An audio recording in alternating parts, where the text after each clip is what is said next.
வணக்கம் மக்களே! இன்னைக்கு நம்ம வீடியோல எத பத்தி பார்க்க போறோம்னா, ஒரு கனடியன் ஆக்டர் ரொம்ப ஸ்மார்ட்டா இருப்பாரு. And golden globe award, teen award, MTV award அப்படின்னு நெறைய அவார்ட்ஸ் வாங்கி தள்ளியிருக்காரு. அண்ட் வந்து நமக்கு ரொம்ப பரிச்சயமான ஒரு ஹீரோ. ரீசென்ட்டா பார்பி படத்தில கூட நடிச்சிருக்காரு. இப்பயே வந்து கெஸ் பண்ணியிருப்பீங்க வேறு யாரும் கிடையாது. நம்ம ரியான் கோஸ்லிங் தான். ஸோ வந்து இவர் நடிச்ச சிறந்த 5 படங்கள தான் இந்த லிஸ்ட்ல பார்க்க போறோம். டைம் வேஸ்ட் பண்ணாம வாங்க வீடியோக்குள்ள போலாம்.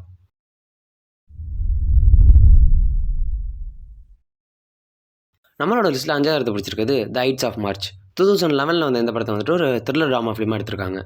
இந்த படத்தோட கதை என்னன்னு பார்த்தீங்கன்னா, ஸ்டீஃபன் மேயர்ஸுங்கிற நம்ம ஹீரோ ரியான் கோஸ்லிங் வந்துட்டு, மைக் மேயர்ஸ் அப்படிங்கிறவர் வந்து ஒரு பிரசிடென்ட் எலெக்ஷனுக்கு போட்டியிடுறவர். அவருக்கு கீழ வந்து ஒரு கேம்பெயின் மேனேஜரா இருக்காரு. அதான கேம்பெயின் மேனேஜர் அப்படின்னா, கொடிய தூக்கிட்டு போயிட்டு நடுறதா இருக்கட்டும், இல்ல மேடை போட்டு கத்தும்போது கூட மாட நின்னு செய்வாங்கல்ல, அந்த மாரி வந்து ஒரு ஆள்னு வச்சுக்கங்க. இவங்க வேணும்னா அந்த கோஷ்டி சேர்த்துக்கிட்டு கலவரமும் பண்ணுவாங்க, எல்லாம் பண்ணுற மாதிரி ஒரு குரூப்னு வச்சுக்கோங்க. இந்த சமயத்தில் என்னென்னா, இந்த ஸ்டீஃபன் மேயர்ஸ் அதாவது நம்ம ரியான் கோஸ்லிங் வந்து என்ன பண்ணிடுறாருன்னா, ஒரு தவறான செயலில் ஈடுபட்டுறாரு. இந்த தவறான செயல் வந்து நம்ம மைக்குடைய பிரசிடென்ட் எலெக்ஷனை வந்து எப்படி பாதிக்குது அப்படிங்கிறத வந்து விறுவிறுப்பாக கொண்டு போகப்பட்ட படம் தான் வந்துட்டு ஐட்ஸ் ஆஃப் மார்ச். ஒரு பாலிடிக்ஸ் வந்து நம்ம ஊர் பாலிடிக்ஸ் எப்படி இருக்கும் அப்படிங்கிறத நம்ம பார்த்துருப்போம். ஒரு ஹை கிளாஸ் பாலிடிக்ஸாக இருக்க அமெரிக்கன் பாலிடிக்ஸ்குள்ளே என்னென்ன மாதிரி மேட்டர்லாம் நடக்குது அப்படிங்கிறத வந்து தெளிவாக உரிச்செடுத்த படம் தான் வந்துட்டு ஐட்ஸ் ஆஃப் மார்ச். ரொம்ப நல்லாயிருக்கும். அண்ட் ஒரு பொலிட்டிக்கல் சமயத்தில் எலெக்ஷன் டைமில் பார்க்கணும் அப்படின்னு நினச்சிங்கன்னா உங்களுக்கு இன்னுமே நல்லாயிருக்கும்னு ஆசைப்பட்றேன். ஸோ வந்து எலெக்ஷன் டைம் நெருங்க இதை உட்காந்து தாராளமாக பார்க்கலாம். ஸோ இந்த படத்துக்கு நான் கொடுக்கக்கூடிய ரேட்டிங் வந்து 7.3. அடுத்தது நம்மளோட லிஸ்ட்டில் 4th பிளேஸை பிடிச்சிருக்குது த பிலீவர். 2001ல் வந்து இந்த படத்தை வந்துட்டு ஒரு இண்டி ஃபிலிம் ட்ராமா ஃபிலிமாக எடுத்திருக்காங்க. அது என்னடா இண்டி ஃபிலிம் ட்ராமா ஃபிலிம்னா, ட்ராமா ஃபிலிம் உங்களுக்கு தெரியும். இண்டி ஃபிலிம்ங்கிறது இண்டிபெண்டண்ட்டாக ஒரு ப்ரொடக்ஷன் கம்பெனி வச்சு எடுத்திருப்பாங்க. அண்ட் ஆல்ரெடி வந்து ஒரு பெரிய பிக்சர்ஸ் வந்து இவங்களை பேக்கப் பண்ணியிருக்க மாட்டாங்க.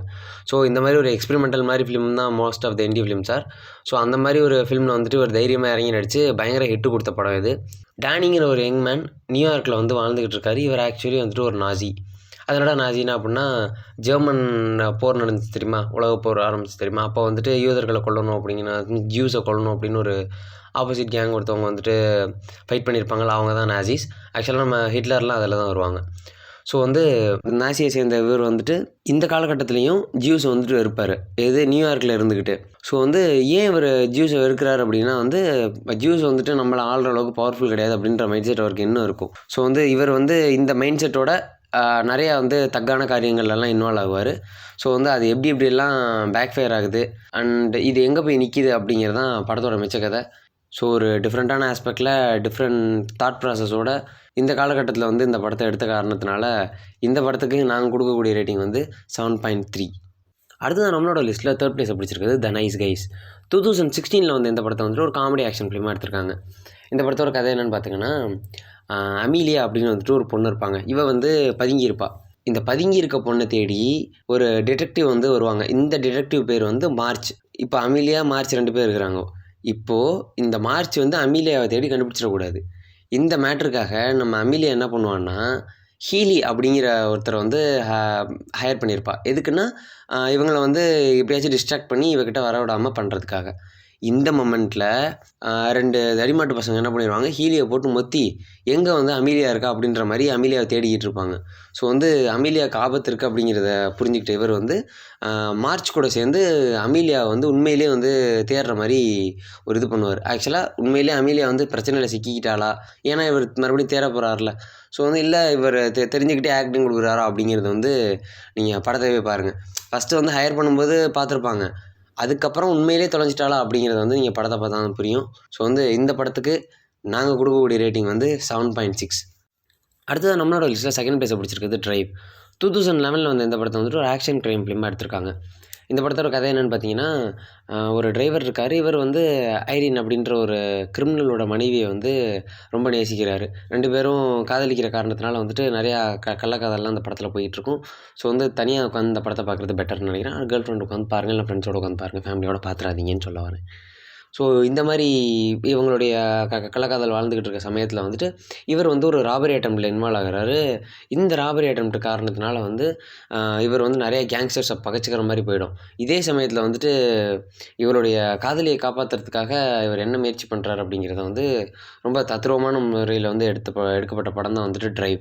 படம் வந்துட்டு கொஞ்சம் மெதுவாக அப்படியே போகிற மாதிரி இருந்தாலும் ஒரு கட்டத்துலலாம் ரொம்ப விறுவிறுப்பாக போக ஆரம்பிச்சிடும். ரொம்ப ஷார்ட் டியூரேஷனில் எடுக்கப்பட்ட படம் தான். 1 hour 40 minutes தான் இருக்கும். ஸோ வந்து கொஞ்சம் ரொமான்ஸோட ஒரு ஆக்ஷன் க்ரைம் ஃபிலிம் பார்க்கணும் அப்படின்னு ஆசைப்பட்டீங்கன்னா இந்த படத்தை நீங்கள் ட்ரை பண்ணலாம். இந்த படத்துக்கு நான் கொடுக்கக்கூடிய ரேட்டிங் வந்து 7.8. அடுத்தது நம்மளோட லிஸ்ட்டில் ஃபர்ஸ்ட் பிளேஸை பிடிச்சிருக்கிறது லா லா லேண்ட். 2016 வந்து இந்த படத்தை வந்துட்டு ஒரு மியூசிக்கல் ரொமான்ஸ் ஃபிலிமாக எடுத்திருக்காங்க. இந்த படத்தை பற்றி நான் சொல்லணுமா அப்படின்னு தான் எனக்கு ஒரு தாட்டு. பட் சொல்லி தான் ஆகணும். தங்கமான படங்க.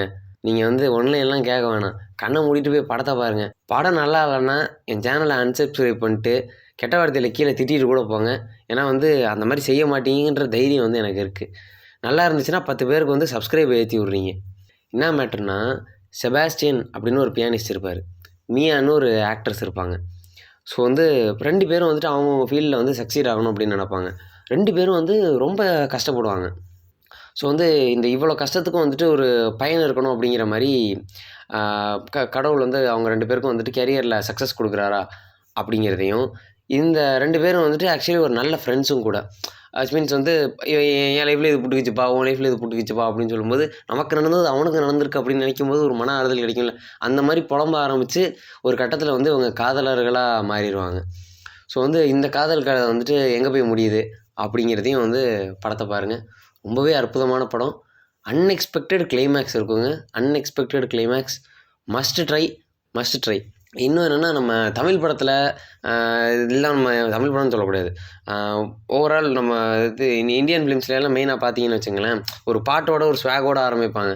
பட் வந்து நிறைய ஹாலிவுட் ஃபிலிம்ஸில் வந்துட்டு ஒரு பிஜிஎம்மோட இருக்கும், இல்லைனா லேஸான ஒரு பாட்டோட இருக்கும். இந்த ஒரு டான்ஸ் குரூப் வச்சு ஆடுறதெல்லாம் இருக்காது. ஆனால் அந்த கலாச்சாரத்தை உடச்சி இந்தியன் மூவிஸில் மட்டும்தான் அந்த மாதிரி இருக்குலாம் கிடையாது. லாலா அண்ணனுடைய ஓப்பனிங்லேயே ஒரு பாட்டு வச்சுருப்பாங்க. அந்த பாட்டுக்கு நான் எடிட்டர்லாம் வந்துட்டு தையத்தக்க ஆடிட்டு கிடந்தோன்னா பார்த்துக்கோங்க, கார் மேலே ஏறி நின்று. அவங்க எடிட்டர் பையலோட அப்பா வந்துட்டு கள்ளக்கொண்டு ஏறியே வந்தார். அந்த நிலைமைக்கு ஆயிடுச்சுன்னா பார்த்துக்கோங்க. ஸோ வந்து இந்தளவுக்கு நான் முட்டு கொடுக்குறதுக்கு ஒர்த்தான ஒரு படம் இது. ஸோ டெஃபினட்டாக ட்ரை பண்ணுங்கள். ஃபேமிலியோட பண்ணுறதுனாலும் பண்ணலாம். தங்கமான படம் தான். இந்த படத்துக்கு நாங்கள் கொடுக்கக்கூடிய ரேட்டிங் வந்து 8.6. ஸோ அவ்வளோதான் நண்பர்களே. வீடியோ பிடிச்சிருந்துச்சுன்னா லைக் பண்ணுங்கள். பிடிக்கலனா கமெண்ட்டுகளில் கழுவி ஊற்றுங்க. இதே மாதிரி ஒரு மட்டமான வீடியோவில் நானும் எடிட்டர் பையலும் உங்களை கூடிய சீக்கிரத்தில் வந்து சந்திக்கிறோம். பாய்.